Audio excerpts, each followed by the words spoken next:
morning, everybody, and welcome to CoHarbor. Kim, glad you're here. Good to see you. Hey! Hey, glad you guys are here. Thanks for taking a little bit of time to invest in you. The truth is, like, we all want to be the best versions of ourselves in, like, the different arenas that we operate in, home and business and community. That's our heart at CoHarbor as well, is to invest in the whole person, to make sure that you have what you need to thrive right where you're at. So excited for this morning to hang out with Roger. Roger's a huge part of our community in terms of, see this, he just smiles all the time. He walks in and brings that smile to other people, as we're grateful for him.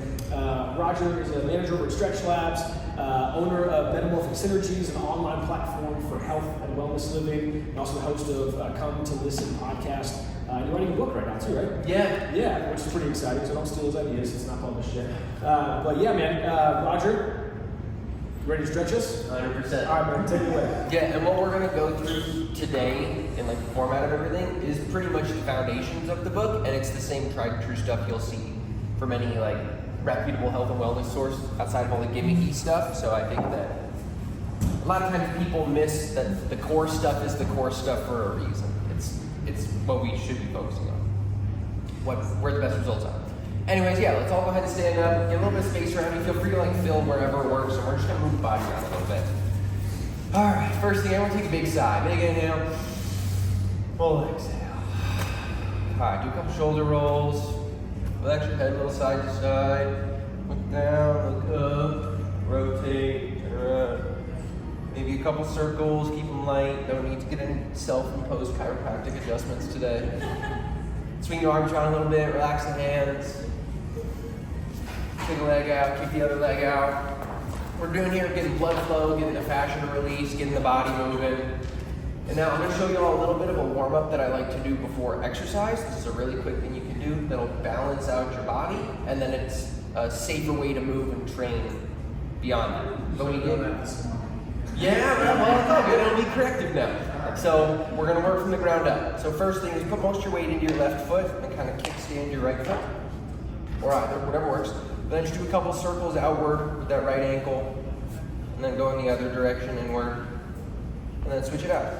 Outward with the other ankle, inward with the other one. You may notice it feels like one's easier to do than the other, or one feels like it biases one direction. Now, it's a little bit more challenging. Balance on one foot, bring the other foot up, and do a couple circles at the knee, getting all the muscles around the knee to open up. Same thing, other direction. Switch it out again. Circles one way. Circles. I learned this from a really high-level trail runner. This is what he does before he goes on every run. And the dude's like 50 and still can do the ascent, so it works. Up next, we're gonna do the hip. Keep the hip, don't do big circles. Just think small circles. Going in, going out. Yeah, right? The balance is the hard part, for sure. It makes it look so easy. I also teach yoga, so I do this a lot. Nice. Now, working up the kinetic chain at the pelvis. A lot of times people's low back is really tight, so just do a little bit of pelvic extension and flexion. Lateral movement. And then do a couple circles with that. Bring it around town, as they like to say. Moving up, down into the spine as a whole. A couple rotational movements. And think about lengthening your core. Think about pointing your tailbone down between your heels and pointing the crown of your head up towards the ceiling.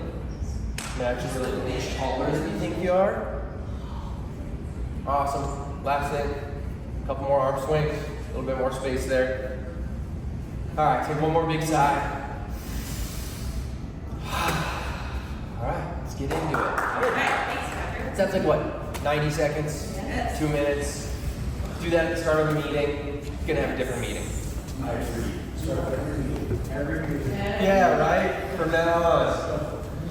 Yeah, so what we're really talking about today is the fundamentals of healthy living. The place I want to start, if you guys want to go ahead and pass these handouts around, I'm actually going to grab one.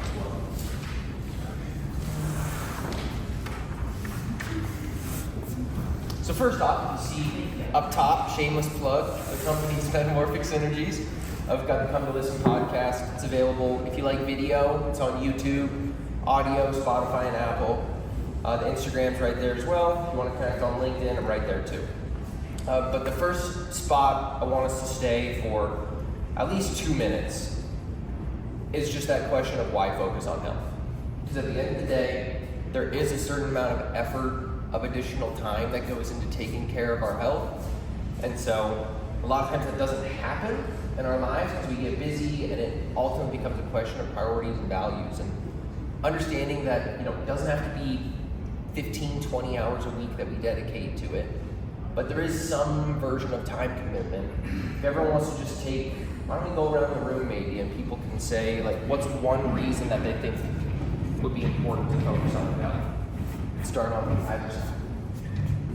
Longevity of life. Yeah, just actually living longer, adding time to the journey. Quality of life. Yeah, you guys have written my book, and those are pretty much the two main pieces, right? Right. Have you guys ever heard the term health span? So this is actually really cool. This is a graph from Dr. Peter Attia. So if you look at a graph, that would be your quality of life and how long you're living. Let's say this is 90 years, 80, whatever the average is. Typically when you're born, you can move, and you see this path. So by the time you're, let's say 60, 70, your quality of life has dropped significantly because we haven't done the things to take care of our health. The goal of focusing on our health with respect to health span and quality of life is to square that thing. So you are thriving until the day you're gone. Yeah, and then you ran the ascent. Exactly, right? Yeah, and it's gonna look different, right? So at 30, 40, maybe that looks like being able to exercise well. And then that translates to when you're 70, 80, you can still carry groceries, move around your house, pick up a grandkid, do the things that matter. And so by thinking about what it's going to look like in the marginal decade, the last 10 years of our life, and then reverse engineering from there, that's how then we can start to really understand what practices we should be implementing to improve our health. So I love quality of life, longevity. What else? What comes to mind for you? Get all the brain chemicals working.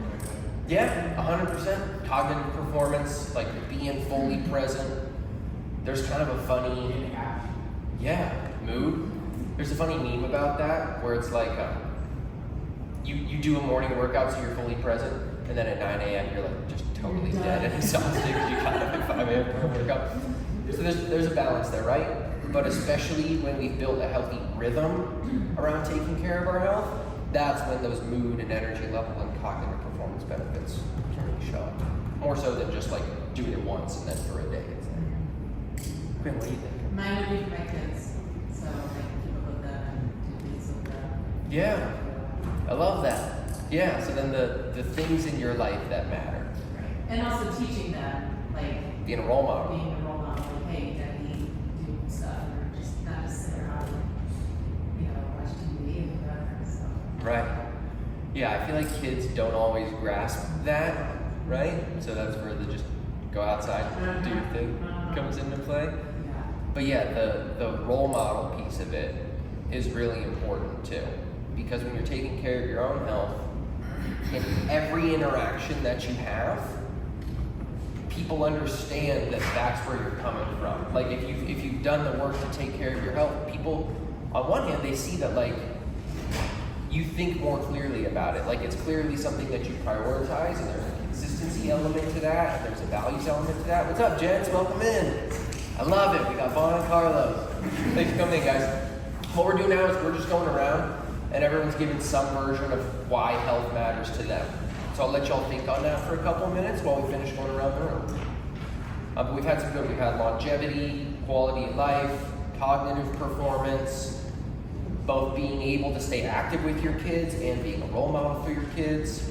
And then, Kim, what comes to mind for you? I work in nursing homes, and so this is kind of already been said. I didn't really see a difference between people who took care of themselves and who didn't. They could be 65 and not able to do anything, or 90 and still running around. And then mental health as well, to take care of your own mental health is another reason. Yeah. Yeah, so one of those 4 quadrants on there is about nature and getting outside. And for me at least, that one's probably the biggest mental health. Maybe the sleep piece too. But like when I can do, like every time I come here, not every time, but often when I leave, I'll go hit that trail before I actually leave. Because it's just so nice to get out. But I love it. And then, I mean your name. Luke. Luke, what comes to mind for you? I think maintaining strength just to do daily activities, Mm-hmm. still being able to do things. And stuff. In later years, nowadays, kind of all the above? I'm sure in later years it'll be more important, but also now, yeah. Yeah, nice. What are some things that you like to do that require that strength then? Whether it's changing the oil in the car, something like that, unscrewing something.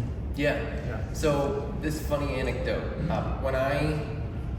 When I graduated college, I got a yoga teacher certification, moved to Denver, started working a corporate financial job, and the one thread of health and wellness that existed for like 2 years of my life was I had one private yoga client, and his name was Alan, and he was an auto mechanic in his 60s who was 5'8", 300 pounds, inner city black man in Denver, like had no idea about health at all, and had never had any education on that his whole life. And so for like 2 years, we got to work together on his health because he wasn't able to. He was a linchpin in his community. He was seen as like, in a sense, an OG, but not one of the ones that contributes to negative habits in the community, like a really positive influence across the board, his family and his network everywhere. But he wasn't able to operate in his business, and because a huge part of the way he influenced his community was creating job opportunities for other mechanic people, he was running the risk of having to close his business down because he couldn't do the work. And so by just doing simple things to get his body moving and start taking care of his health, he was able to continue working. Yeah. So I completely agree with you on that. There are things that just require us to be able to move well. And it's also one of the things you don't realize how important it is until you don't have it. Like who's ever had an injury and then you can't shower? Really struggling, right? Vaughn, Carlos, what's to mind for you guys? So what's the question? Why focus on health? It's that one at the top. Like Oh. for you personally, why would that be something that actually Well, I matters? mean, yeah, that's actually, one of them is like, sometimes I roll out of bed in the morning, like,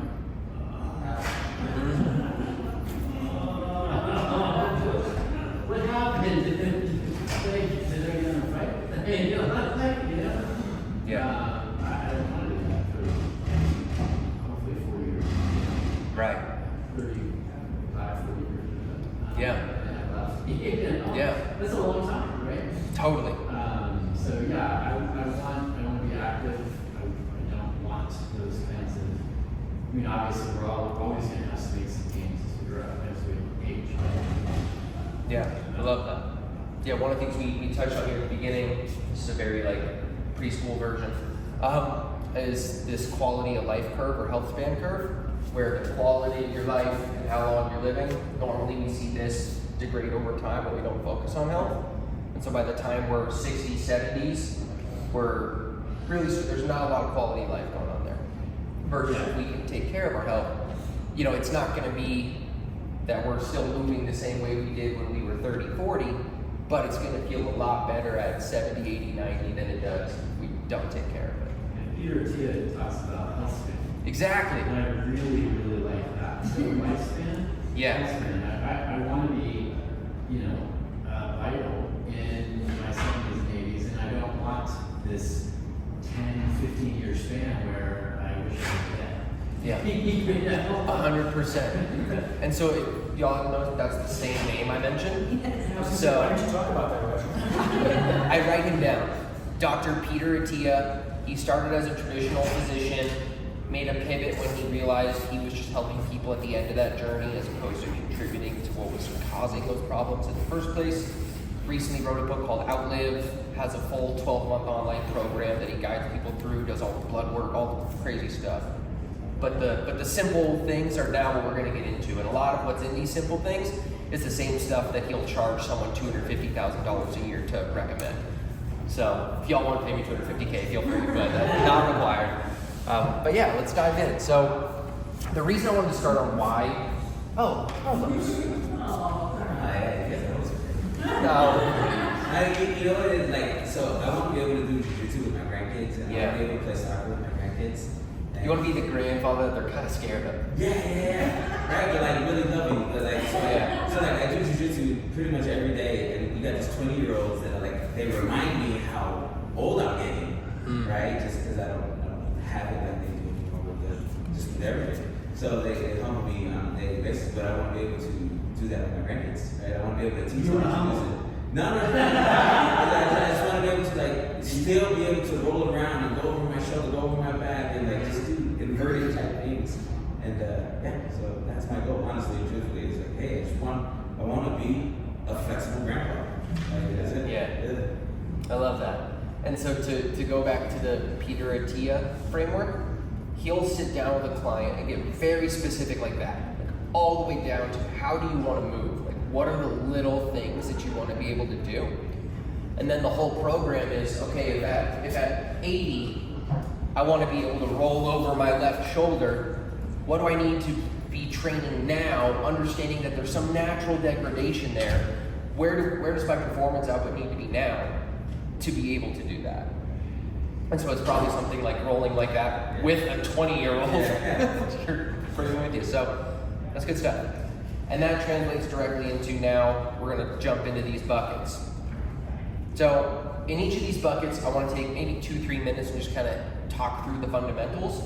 But then I really want us to go into little breakouts. Perfect. So we have 8 people, so we can do 4 and 4. And we're going to hit those 3 questions on the bottom of them, which are how am I doing here, where can I grow, and more importantly, what will I try? Because it's less about the ideas, more about something tangible, new, one little shift that could be enough.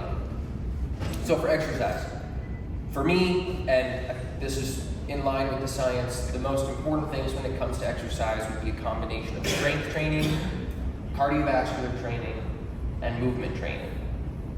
The movement piece is kind of like what we were just talking about, where if your body hurts too much to train, you're not going to get to the others anyways. So addressing movement challenges is super important. That's why I teach yoga, that's why I work with Stretch Lab. It's like I want people to be able to move their body well. As far as what you can do for movement training, yoga, you can work with a physical therapist, you can go to Stretch Lab, you can look up videos online on all the different things, but what I really want you to write down for movement training is this term primal movement patterns. Yeah, so the body there's 7 primal movement patterns. So there's this concept called like primal flow, and that's where you get into like animal flow and all this other stuff. But what I want you to think about is the body's designed to, and if you just Google primal movement patterns, this list will come up. But we want to be able to squat, hinge, lunge, push, pull, twist, and our gait. Those are the 7 movements that are key in any sort of like strength training program. Those are how we want to be able to move. Yeah, and again, if you Google primal movement patterns, they'll come up. But it's squat, hinge, lunge, push, pull, twist, and gait. Basically 3 lower body, 3 upper body, and then the gait is kind of everything together. And your gait can be at 90, I want to not shuffle. Yeah. And so maybe that means at 50, I want to like train like full, like I want to have a full stride. I don't want to be like hobbling. Cardiovascular training. So in the book, in each of those 3 sections, I give a beginner, intermediate, and advanced approach. You can sort of self-diagnose where you are in there and then move forward. So you have a book? Yeah, I'm going to be putting a book out on healthy living. This is kind of the framework for it. Should be out in 3-6 months. I'm giving myself some bandwidth there. So I think we maybe should have you set a date and maybe have you hold the camera.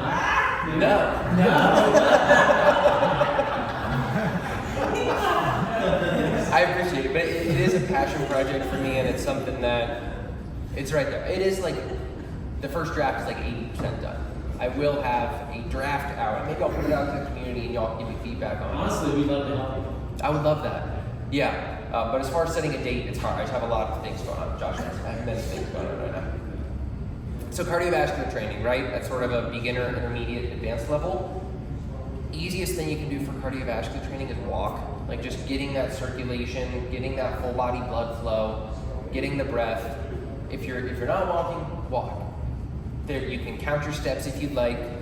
7K is a kind of a really good bare minimum number to have some significant health impacts. Some people do 10, some people do 15 or 20. More than you're currently doing is the prescriptive approach.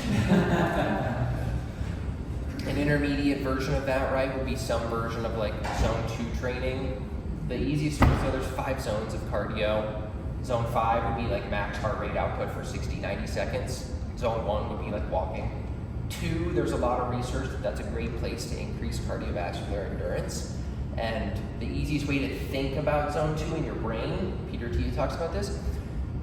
Imagine you were on the phone having a conversation. You can still talk, but the person would know that you're working out. You know, so you know that threshold where it's like you're hiking and it's like you're having a conversation with someone and you almost need to stop the conversation but not quite? That's zone 2 cardio, where you can kind of keep that rolling. And then advanced would be all the, you know, all the intervals, trail running, do all the things, but find your threshold. And then strength training, something similar. You can use those primal movement patterns and just do those body weight for 30 minutes twice a week. And that's a great beginner approach to strength training. If you can't do the movements, don't add weight before learning how to move well. That's where injury happens. But once you feel like you can move well, then you can start adding weight to those things and you can look at how to strength train effectively. And there's so many resources online for that, especially if you look from those primal movement patterns and then just look how to do those different movements with weight, you'll learn a lot there. All of these pieces, it's a continuing education journey and a lifestyle piece, but you kind of have to you just have to get into it and get going on it. So before we jump into the other ones, why don't we go ahead and split into breakouts? It looks like we have 4 and 4 pretty naturally. And why don't you all take a minute on exercise and just talk about how you feel. Get up there.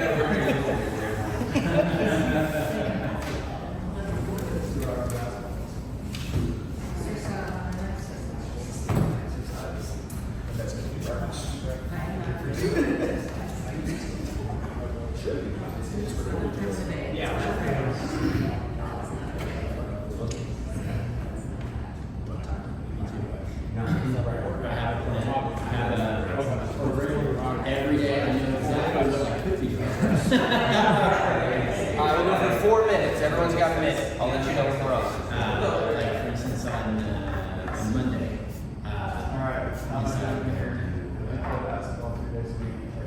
Linear. I'm sure kind of a worship fan in Glen Area, so I had to cram in all my work before we left at 2:30, 3 o'clock. And then yesterday,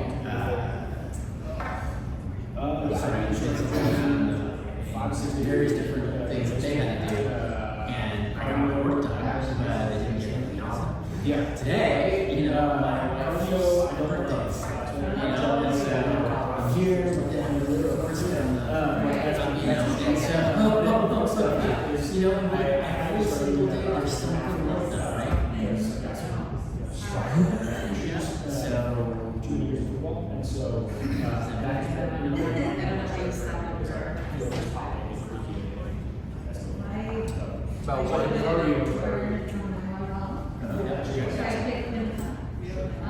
it's like training.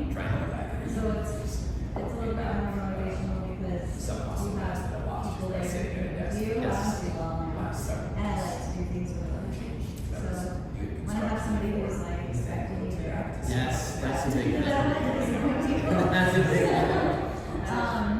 So I do that a couple times a week. I'd like to do more, but it's very You're nurse, right? yeah. Yeah, so you have a lot of hours. I have flexible hours. So Yeah. I feel like I have- And then like it's supposed to help with like bone density and I'm a nurse practitioner, so I'm like an recruiter, so I'm not constantly like. I like it.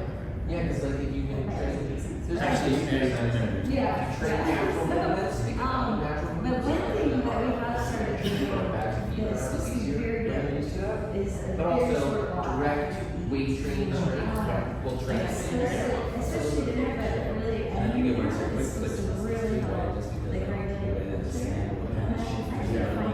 help digestion. And I'm actually finding that I think that's maybe more. What is this? It's just like 10-minute walk. It's supposed to be so. Internal bag filled with X number of weight And, yeah, I think that's actually. Yeah, I mean, literally, I want yeah, it's bigger. And it's like, comes in the house. About 90 seconds. I got it to train for, hunting in November, so like, I got it, jeans and like balance work, and I was like, I pull my ankles a lot. And so, yeah. I try to get in person every day, even if it's a couple minutes. So, I think this morning I just tried to do 5 minutes of planking.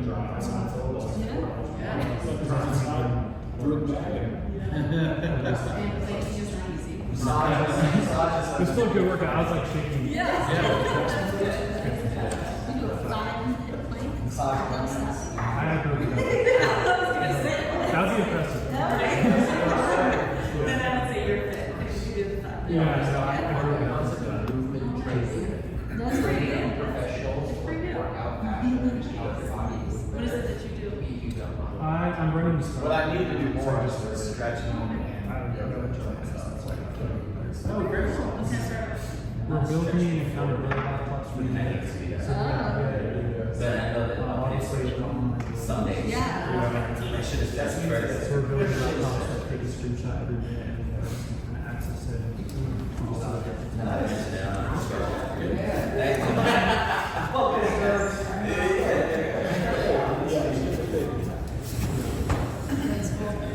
Perfect. All right. Let's bring it all back in. Was that enlightening? Did y'all find some insights? All right, from each group, what was one insight that came up? I liked Kim's. She walks for 10 minutes after every meal, and finding more benefit out of that versus going to the gym and it's there. You don't have to drive. You don't have to, it's not a very long workout, but just to create the digestive system going and blood flow and all that. And Don't necessarily do that. okay. Maya's over here. He's like, Yeah, two really important things there. One, what we touched on there at the end, you guys have probably heard this, it's kind of a cliche, but it's true. Progress over perfection, right? There doesn't need to be some gold standard that we're trying to fit our life into. We should find those incremental areas of improvement within our own life that actually work. And a lot of times when we think it needs to be some perfect thing, that's our mind saying, I don't even really need to do that right now. But if we ask ourselves, what's one thing that I could do that I actually would do that's within my wheelhouse, and then try and implement that thing, that's where progress happens. So I love that. And then the other one, just the actual truth of going for a walk after a meal, super beneficial, right? Gets the digestion moving. It helps with the actual amount of blood glucose that's in the meal, because now your muscles are processing some sugar after, as opposed to not, so you don't have the huge insulin and blood sugar swing. Okay. Yeah. You can get a similar benefit for just doing 10 body weight squats. I wouldn't do that after a big meal, but yeah, right. But yeah, there's research that shows that works too. Some version of use a little bit of that fuel, and it changes the whole way your body processes that meal. Is there a reason why squats specifically?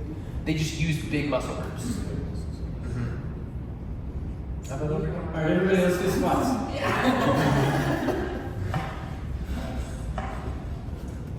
Sorry, what was the question? Just one insight that came from the overall group conversation. That we all have room to grow. And you can have this same conversation with a high level sports team, and you'll get the same, everyone will say, oh, I could probably improve right there. And that's why this framework's designed the way it is. None of these things are some hidden gem. But when you look at the big picture of it, you'll find incremental improvements, whether you've never taken care of your health or you're an insanely high performing athlete. Like LeBron James could look at this and be like, I could probably do a little better. Yeah. Like basketball. Yeah, right. Let's jump into nutrition actually, because we kind of transitioned there, which is great. So, nutrition, probably even more than exercise, has all these dogmas in it, right? Keto, carnivore, vegan, paleo, intermittent fast, full 1 week fast once a quarter, like, or if it fits your macros, like there's all these different approaches. But when you actually look at the nutrition research and listen to the reputable sources on the information, there's the most fundamental pieces of it that have been researched for decades and have thousands of repeated studies and meta-analyses and all this robust science around them. And that's really what those 3 bullet points there are. So, calories, macronutrients, and micronutrients. Calories, so there is a caloric balance nature to how we exist as a human. There's a certain amount of caloric expenditure or energy expenditure and energy intake or consumption. We want to be in balance there for the most part. If you're trying to decrease body fat percentage, that's not saying weight, because you don't want to lose muscle or bone density or things like that. If you're trying to lower the amount of body fat that you're holding, then the option for that is to decrease calories, but keep the strength training and the muscle stimulating effects, because that's going to preserve the muscle mass and lead to just breaking down fat tissue. If you're looking to build, then you want to be in a light caloric surplus, and then you want to have an ample amount of protein in the diet to where you have the building blocks to build that. And it doesn't have to be some crazy thing, it doesn't have to be perfect, but generally speaking, there's something called the portion size method. You can look that up if you'd like, that'd be a good thing to write down. You can use apps like Chronometer or I think Insight Tracker is another, like there's probably a dozen different apps where you can type your meals in, and some of them have gotten more advanced where you can scan the barcode on your food and it'll just immediately tell you. It's kind of laborious to get down to an exact calorie number, but as we get into macronutrients and micronutrients, you'll understand my perspective is really opt for the healthier foods and then eat till you're satiated, and you'll be in a relative caloric balance. Like our body knows what it's doing. Let's jump into macronutrients, because I'll talk about hyperpalatable foods, because that's where we really get in a challenge. So macronutrients. There's 3 macronutrients, feel free to write these down: carbohydrates, fats, proteins. That is what our food is made up of.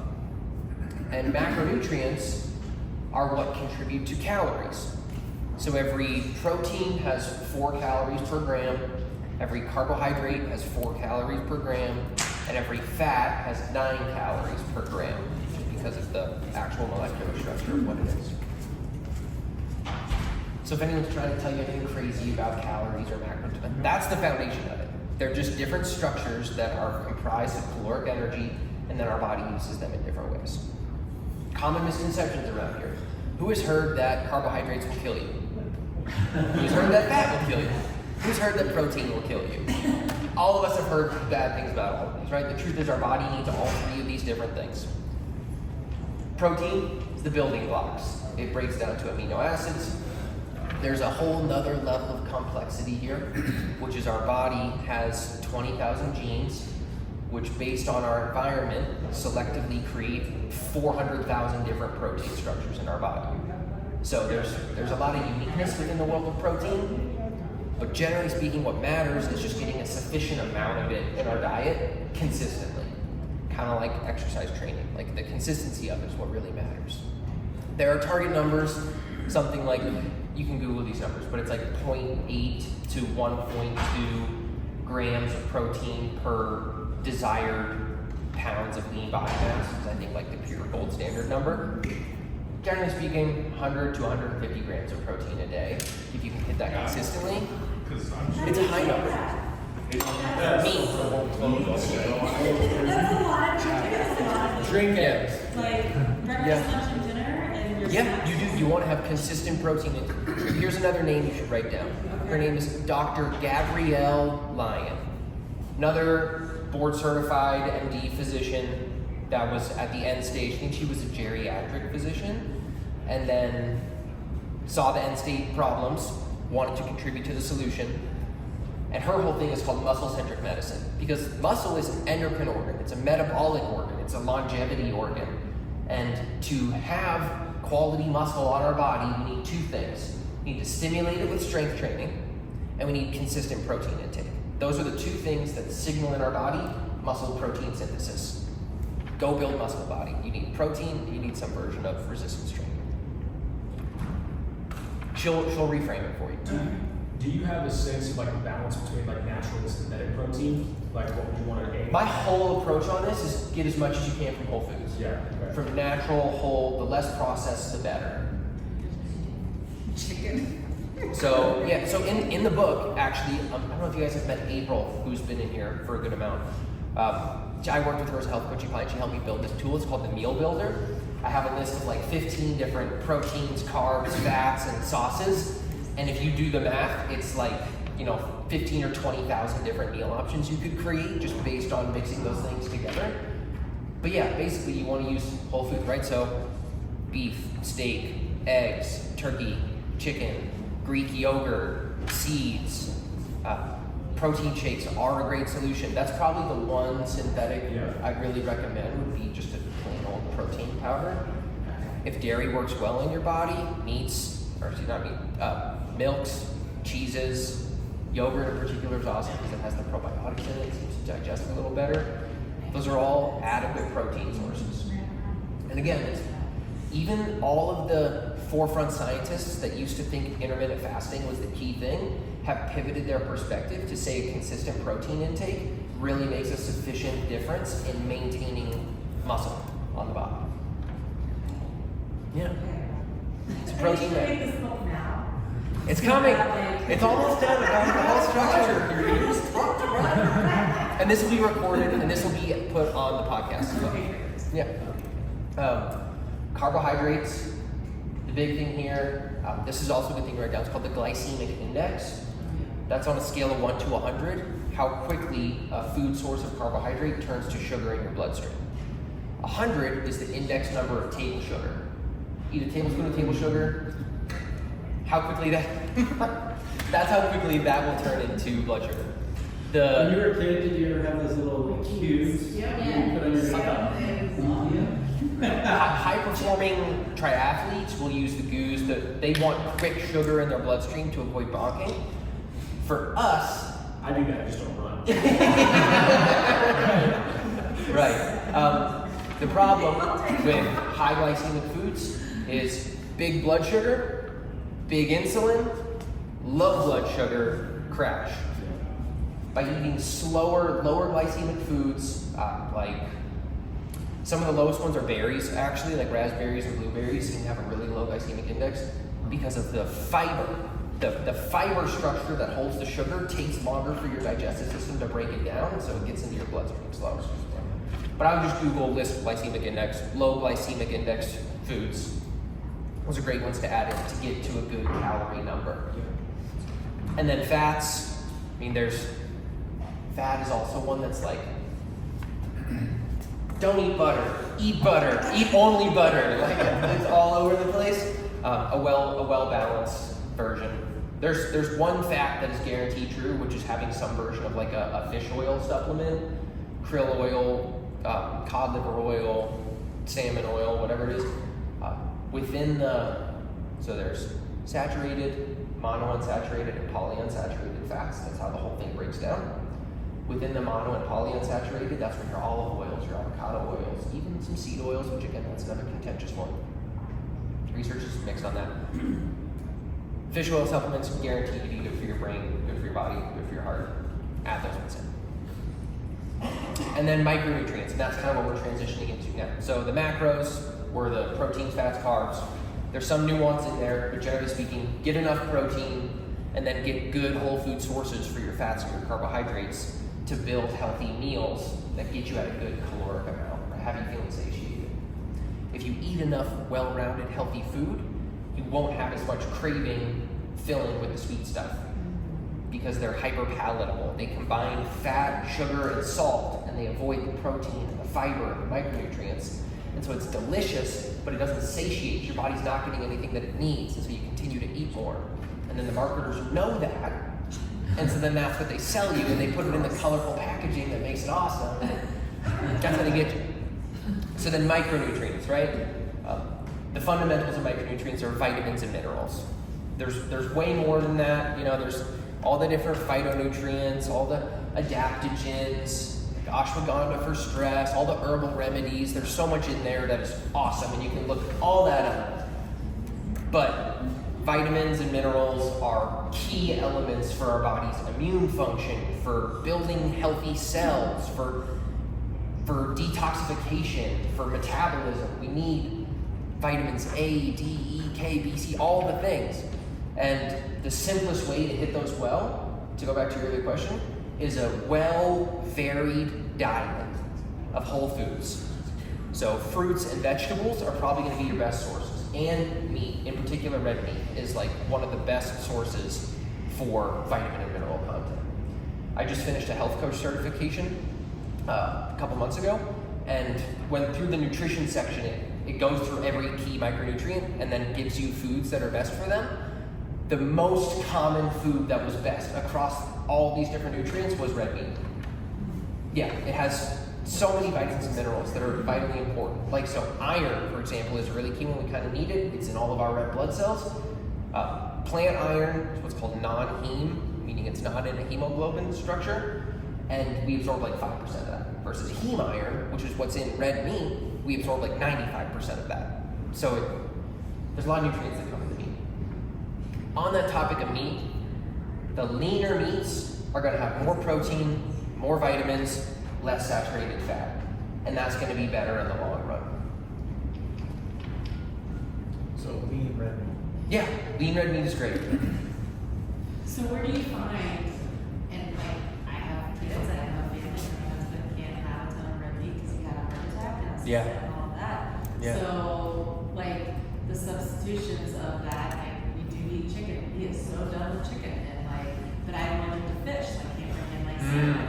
So it's all of these other like things that you have to try to manage, whatever. But then there's also the quality of the red meat, Yeah. like, and the price of it. The food, I mean, the price of things are so expensive Totally. right now. And but for good quality, like the Whole Foods is like your whole paycheck. You know that Yeah. I'm saying. 100%. I'd love to go shop there, but we just can't afford it. So then it goes back to the okay, how do I eat healthy, but then also buy quality, and you know, and it's just what do I do in like those situations of I just continue to come full of vitamins and be like, here's your red meat and a pill.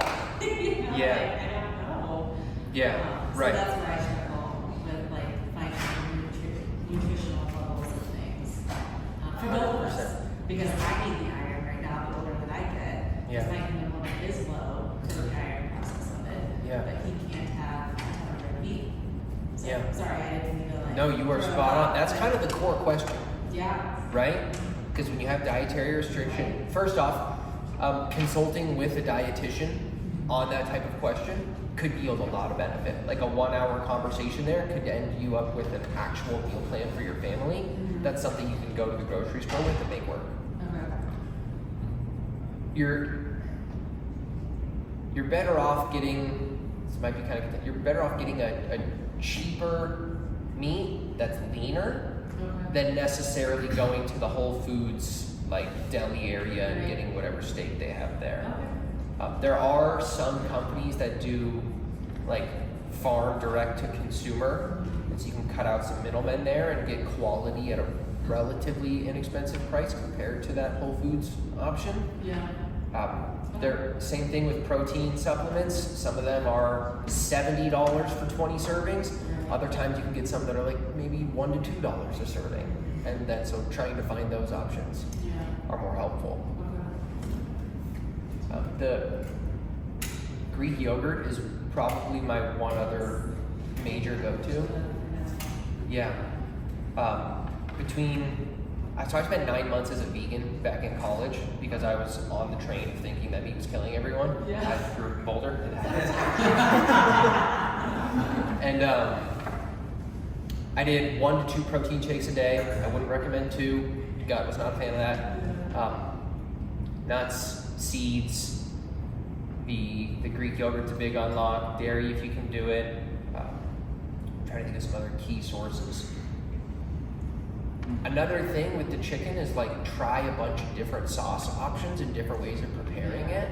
that's a way to get a little bit more creative, because a lot of times when people are trying to eat healthy, they think it's just this restrictive, bland thing. It doesn't have to be that, right? Because you can use a lot of different sauce options. Trying to stay low on saturated fat in a delicious sauce can be a little bit more challenging, but there are options. Yeah. So I'm sure that you've looked at all the labels on all of the Greek yogurts. Yeah. Right? And sometimes there's just so many options that you just don't know which one's which, and I'll spend the time to know. Which do you think is the best? I go way? organic and plain. Organic. And if you want it sweeter, add fruit. Here's why, Vaughn. I so appreciate that. Add fruit, add honey, add walnuts, make it something more than what it is. But if you're not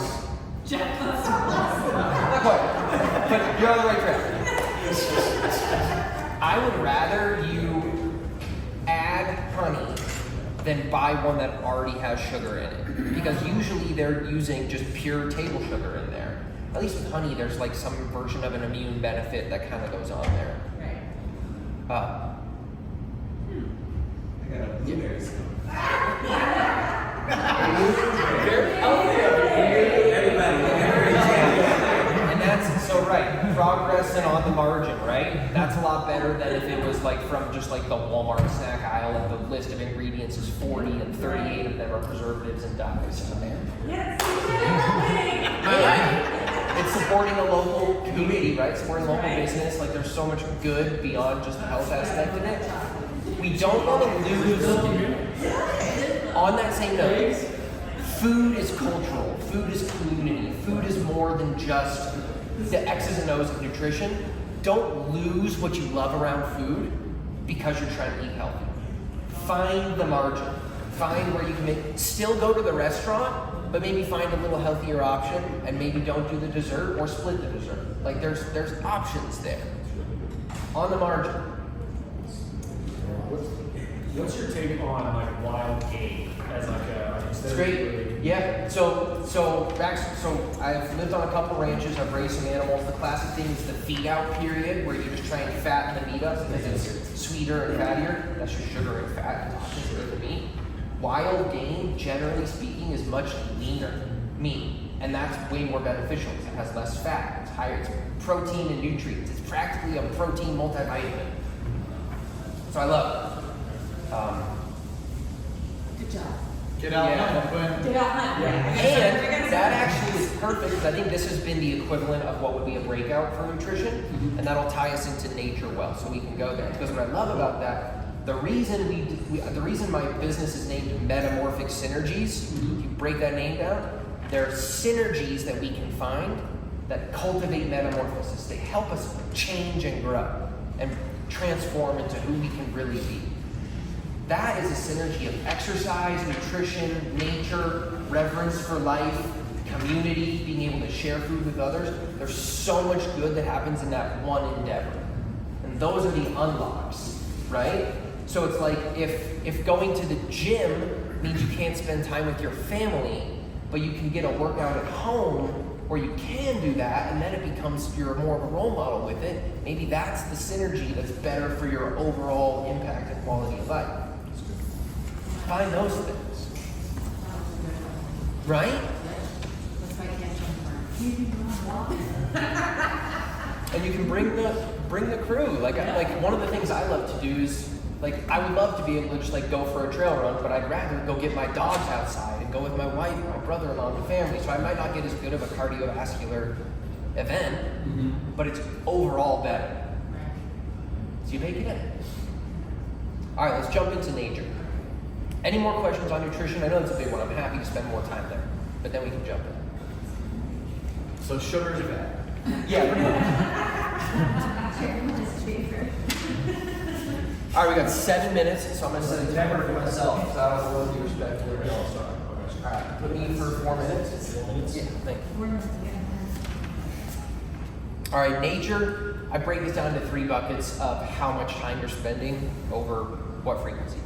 Daily access, weekly endeavors, and immersive experiences. A hunting trip would qualify as an immersive experience, right? Same thing for camping, traveling, something where you're just spending a lot of time out there. That's like the equivalent of deep work or a retreat where you really get to your core and there's some shifts that happen deep within your spirit. If y'all have done any sort of outdoor immersive experiences, you know that feeling towards the end of it where you're in a different space. You can journal there and have like a lot of reflective experiences.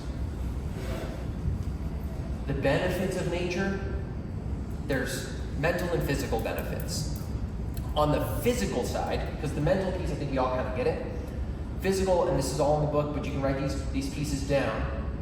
The views, the muscles in your eye have to contract for you to focus closer. So when you go look at a beautiful landscape, part of the reason that relaxes your nervous system is all of the muscles around your eye, which are directly connected to your brain, relax. Yeah, that's why I like to go up that hill and look at the whole landscape, because all the muscles relax. Sunlight. Sunlight is one of the best things for killing disease. Not necessarily in our body. There can be some truth there, but like if you study like regenerative farming, there are practices where they'll harvest animals outside and they test the microbial because they're trying to get it approved and everything. And no pathogens can exist outdoors with sunlight and fresh air moving the same way they can in like an enclosed fluorescent environment. And the same is true for our body. Like if we can get outside in that environment, we're going to feel healthier. So sunlight, views, fresh air, far less pathogens, dust. A lot of what's in dust is also like alive, like little microorganisms. And so we can get outside and not breathe those in. That's really helpful. And then grounding. Have y'all heard of grounding? Yeah. Yeah. So there's an electromagnetic frequency to what we are. We're bioelectric beings. We have literally energy and electricity within us. And there's a natural frequency that comes from the earth that's healing for our body. It reduces inflammation. It can help improve circulation. If you can just get your skin to contact the earth, you change the electric charge that's going on in your body. There's an ion exchange that happens there, and you reduce inflammation. So if you just go get outside and get barefoot, yeah. What about grounding sheets? You think that's a problem? No, it works. They just plug, so every circuit in your house has a ground. That became a building code law in like the 70s or 80s because static electricity was causing house fires. The same thing's true in us. When we build up that static electricity, which is it's a positive ionic charge in our body, it causes disruption. I feel like that was just like another Yeah. But so the grounding sheets just plug into that same grounding cord that's already built into your house. So they do work. What is it? Grounding sheet. What is that? It's a sheet that has like a silver lining built into it, and it has a plug, and it plugs into your wall outlet. And then it's like the base of your bed. It's like underneath your actual sheet. So you're actually grounding while you sleep. And it's like an anti-inflammatory. I had a buddy who has PTSD real bad, and he hadn't dreamed in years. And when he started using the sheets, he started dreaming again. It's really cool. I thought you stood on it. You put it on your bed. Yeah, You you can can do sleep either. on it. They have pillowcases, they have sheets, they have mats. Yeah. Electrically Yeah, they're like $80. Actually, it's a good one. Your guys already bought it. Now, so that gets into like lifestyle hacks. You make the decision once, and it's giving you 8 hours of grounding every day for the rest of your life. It's a good one. But as far as the lifestyle unlock, buying the sheet is a decision you make once. Daily access, get outside, do the grounding daily. It'll take 2 minutes. Maybe go through some of those primal movement patterns outside. That's a synergy. That's how I like to do my moving. Get a little blood flow. Go through that warm-up routine. Do it outside. Get that sunlight. It aligns your circadian rhythm. That's a whole other thing we didn't even touch on, but that's a key piece too. I might have not been listening, but like, what does grounding do for you?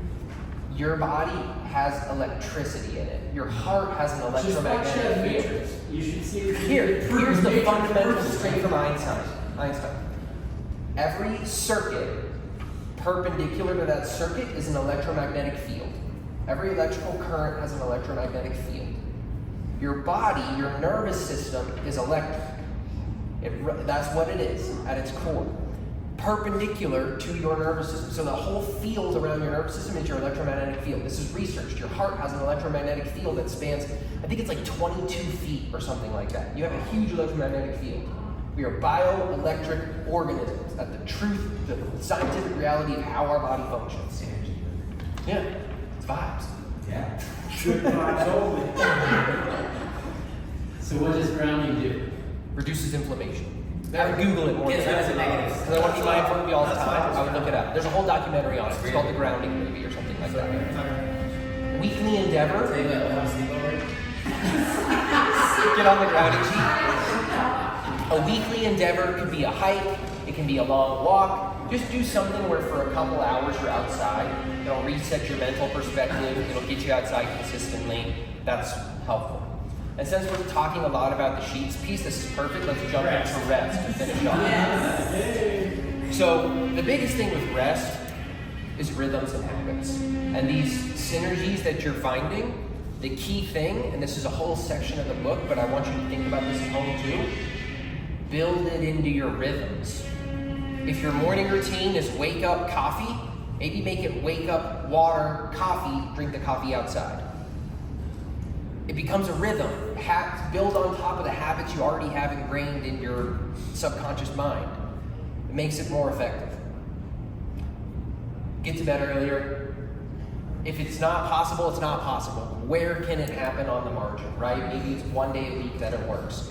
Maybe the screen time one is probably the most accessible one. If you find yourself spending time on screens in the evening, find a way to reduce it. Whatever that is. Doesn't have to be some, no screens after 7, but find some ways to reduce that. The blue blockers can be a helpful tool. Blue light in screens is back to the circadian rhythm piece. The way that the sun works, there's high infrared at sunrise and sunset. That's where you see those hues. And those hues are what your eye perceives and signals to your mind that there's time to rise and time to rest. In the middle of the day is when you get the big UV spike, and that's where there's a ton of blue light. So when you're staring in a phone for 30 minutes at 9 p.m., you're telling your physiology it's noon. And that's why it's hard to go to sleep after you spend a lot of time on screens in the evening. The blue blockers can be a hack if you get a good pair with a dark red amber lens. That's actually blocking the light, which is why the color looks that way. And that can help reduce some of that blue light effect. The other ones that are clear are practically a gimmick, just so you know. They sound like Bluetooth. Yeah, there's like one frequency of blue that they block, and that's the one that's on the laser that takes a shot. Yeah. And then stress, and this is a good spot to finish it, right? So like, we all have stress. That's the nature of the human experience. Got stuff going on. But by focusing on these other pieces, incrementally, without letting it take over our lives, we can look to start to reduce the stress in our lives. I think getting outside, for me at least, is the best unlock to reducing stress. But when you're thinking about the rhythms and your lifestyle design, think about how you can bake in ways to reduce stress and be creative there. And then that'll give you incremental on the margin unlocks of maybe 2 minutes outside here, maybe a break after a long meeting, or like just the little things that add up a lot over time. Any questions on the rest piece?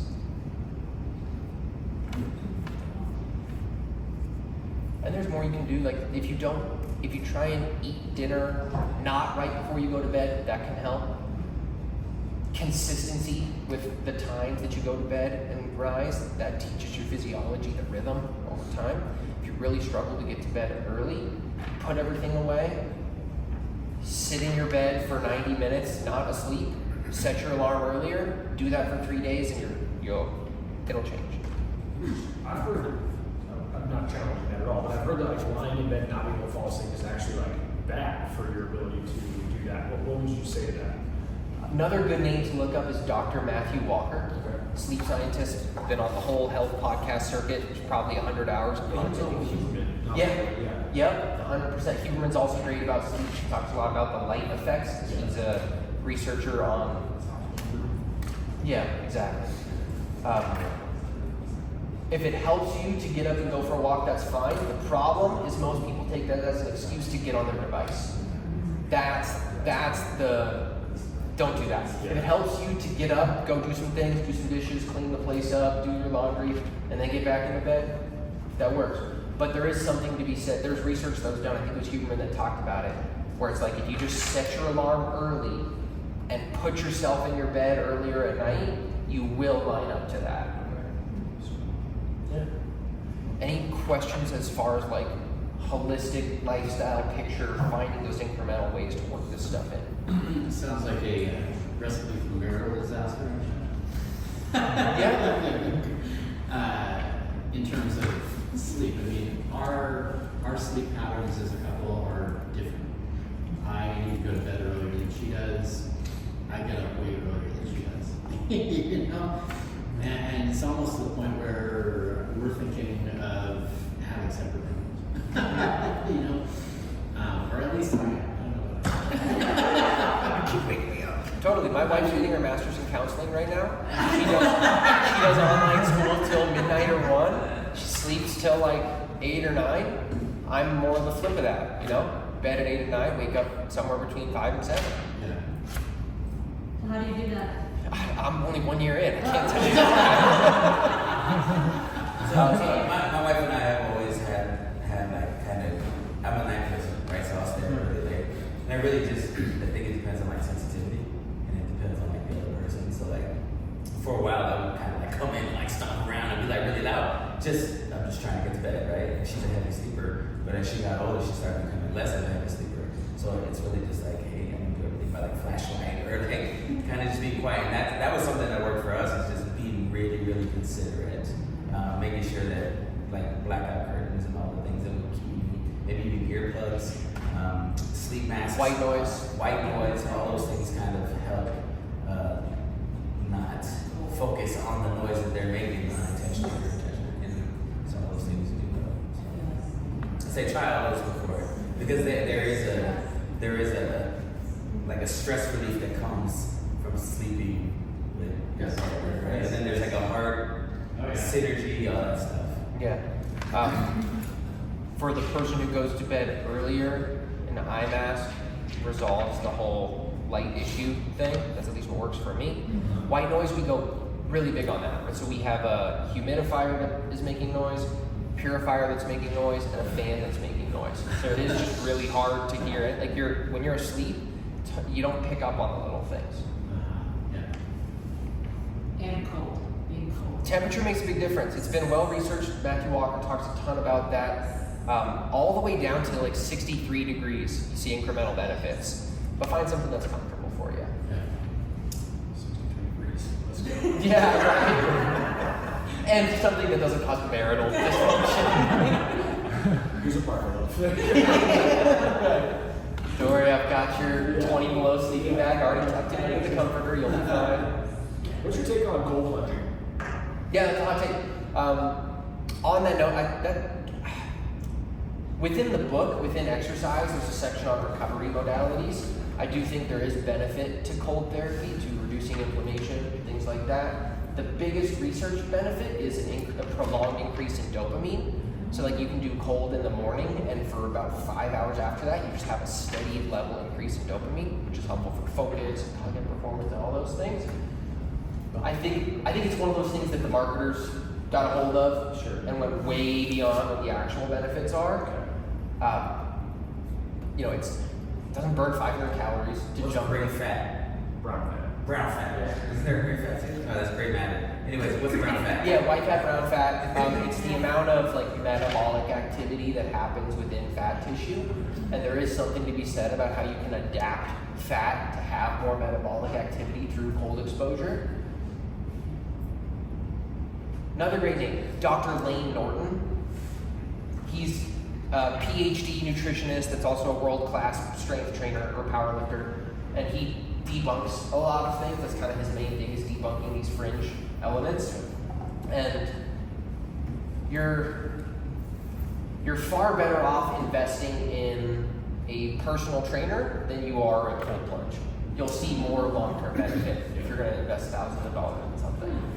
A sauna, on the other hand, love that. Great for cardiovascular. There's immense research on the longevity benefits of sauna. Like that. That's the one I would invest in for an at-home thing versus a cold plunge. But a cold shower, after a full shower, takes 2-3 minutes. That's well worth that 2-3 minutes. Just get that reduction in inflammation, improvement in energy. Does the shower do that? Like even though your entire body is not. There's a difference in effect between cold exposure and cold immersion. That's kind of how those are delineated. but I just think about what's the solution on the margin there, right? Like if you can't do a cold plunge, like for me, if I'm hiking and there's like a snow melt lake or river, I'm in it. But if that doesn't fit into your daily rhythm, Let's call it an immersive experience. Yes. exactly, yeah. In nature. Yeah, or like, Synergy. yeah, right. Like if you can't make a cold plunge work, don't think that means you can't do cold. Sure. Yeah. On the note, Quinn, just to go back to your note of your husband, for cold exposure, if you have cardiovascular considerations, I wouldn't engage in a lot of cold exposure because it's vasoconstrictive, so it increases that blood pressure. Sauna, on the other hand, again, vasodilating, opens up the blood flow. So we should do a sauna. I love it. Yeah. What about a hot tub? The toxins in the water ain't a hard thing, right? 'Cause your body's gonna Absorb all the calories. yeah.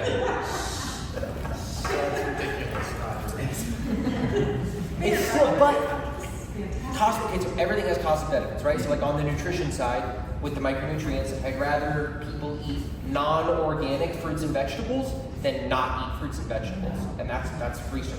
But if you go to Glenwood Springs, it's Yeah. immersive, it's natural, you get minerals. There's so much there. Yeah, right.